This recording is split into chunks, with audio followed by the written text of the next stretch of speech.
Inihayag ng isang business process outsourcing o BPO executive na hindi lamang mga trabaho sa loob ng BPO companies ang naibibigay ng paglago ng naturang industriya.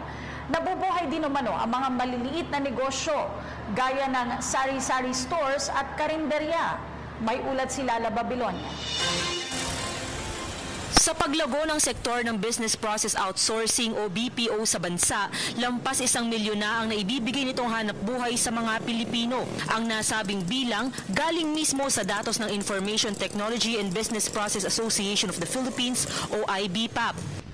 Bukod sa malaking ambag nito sa ating ekonomiya at pagbibigay ng trabaho sa marami sa ating mamamayan, binubuhay din umano ng mga BPO firm ang mga lokal na negosyo na nasa paligid nito.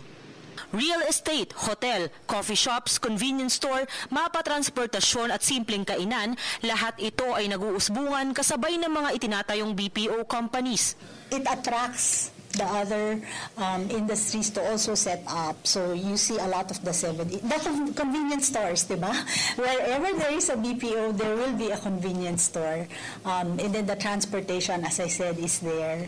And of course, real estate. Because for 1.3 million seats, imagine how much real estate that requires.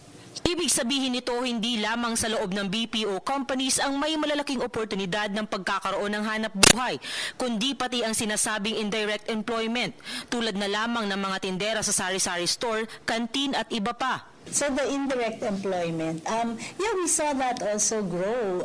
It is a necessary partner to the BPO industry, again because of the 24/7 environment. Taong 2010 ang ideklara ang Pilipinas bilang BPO capital na nagkaroon ng mahigit 8 bilyong dolyar na revenue.